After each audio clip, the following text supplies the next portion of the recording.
तो आइए, मैं अजय गढ़ी, माइंड कोच ट्रेनर। तो आइए और कुछ जानते हैं माइंड पावर के बारे में। उससे पहले आपके सामने प्रस्तुत करूंगा एक सच्ची घटना। एक लड़की होती है जिसकी बहुत ही कम उम्र में विवाह हो जाता है और उसके पश्चात कुछ समय के बाद उसे 2 पुत्र होते हैं और फिर वो तीसरे बच्चे के लिए गर्भवती हो जाती है। और उस वक्त ऐसी कुछ घटना हो जाती है जिसे मैं विस्तार से नहीं बता पाऊंगा, लेकिन उस घटना के कारण उसका जो पति है उसे उसके घर से बाहर निकाल देता है और बाहर निकालने पूर्व इतने बुरी तरह से उसे पीटता है, इतनी बुरी तरह से पीटता है कि वो मरना सन्न हो जाती है। लेकिन वो कैसे वैसे अपने आप को बचाती है और कहीं पर वो आश्रय लेती है और बहुत ही बुरी पीड़ादायक स्थिति में अपने आप ही किसी की सहायता लिए बगैर एक पुत्री को जन्म लेती है, एक पुत्री को जन्म देती है और फिर वो यहाँ वहाँ आश्रय ढूंढने लगती है और फिर वो बहुत ही कठोर हृदय से एक स्मशान भूमि का आश्रय लेती है जहाँ पर दिन रात चिताएं जलती होती है। सोचती है कि किस तरह से मैं अपना पालन पोषण करूं, किस तरह से इस बच्ची का पालन पोषण करूं। कहां से कुछ मांग कर लेकर आती है, आटा लेकर आती है, आटे को बुनती है और उसको कहां सेके, तो सोचती है कि वो जलती हुई चिता के अग्नि पर उसे सेकती है और वो खाती है। इतनी पीड़ादायक स्थिति, इतनी पीड़ादायक स्थिति। वो सोचती है ऐसे जीने से अच्छा कि आत्महत्या कर ले अपने पुत्री के साथ। और फिर रात्रि का समय होता है, वो निश्चय करती है कि अपने जीवन को अंत कर देगी और अपने पुत्री का भी, और आत्महत्या करने के लिए निकलती ही है और आत्महत्या करने वाली ही होती है। उसे एक रोने की आवाज सुनाई देती है।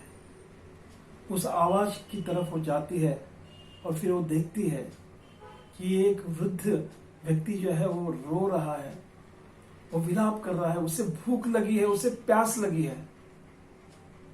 फिर वो सोचती है कि आत्महत्या तो करनी है, लेकिन इससे पहले इसका पेट भरे। तो कहीं से कुछ मांग कर लाती है, उसे खिलाती है, उसे पिलाती है और वो व्यक्ति आनंद का अनुभव करता है। और जैसे ही वो उस व्यक्ति के आनंद को देखती है तो उसे लगता है कि अरे, मैं भले ही कितनी दुखी हूं, कितनी पीड़ादायक अवस्था में हूं, लेकिन इस अवस्था में भी मैं किसी को आनंद दे सकती। और फिर वो निश्चय करती है यस, वो अब अपने जीवन का जो पर्पस है, अपने जीवन का उद्देश्य है, उसको उसने ढूंढ लिया है। अब वो ऐसे ही कुछ युवक युवती या व्यक्ति जो है जिनके जीवन में कोई आश्रय नहीं है, उन्हें वो आश्रय देगी। और आज यही जो स्त्री है हजारों युवक और युवतियों को आश्रय देती है, उनकी वे आश्रय स्थान बन गई है। उन्हें कहते हैं मदर ऑफ ऑर्फेन्स। उनका नाम है सिंधुताई सपकाल। तो बताने का उद्देश्य क्या है? एक घटना से वो जान गई कि यस, उसके जीवन का उद्देश्य क्या हो सकता है, उसके जीवन का पर्पस क्या हो सकता है। तो घटना कोई भी हो सकती है, नकारात्मक हो सकती है, सकारात्मक भी हो सकती है। तो हमें इससे क्या सीख लेनी है कि हमारा जो मन है,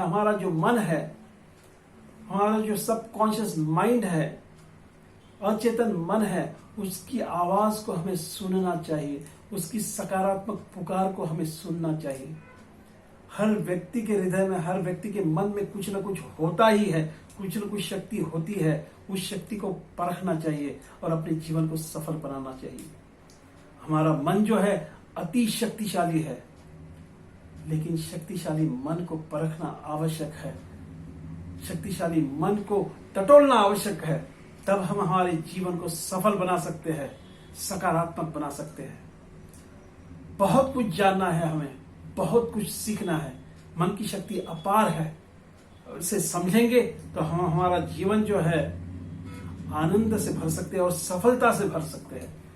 तो यस, हम इसे जानते रहेंगे। तो आप सभी से अनुरोध है कि आप फेसबुक में बने रहिए और आप अजय गढ़ी के नाम से फेसबुक में हमसे संपर्क कर सकते हैं और यूट्यूब में अजेय माइंड्स AJEY अजय माइंड्स के नाम से संपर्क कर सकते हैं और किसी को लग रहा है कि किसी को अपने जीवन में कुछ करना है, कुछ विद्यार्थियों को कुछ करना है, अपने माइंड को हील करना है, तो आप मुझसे संपर्क कर सकते हैं 9321996832।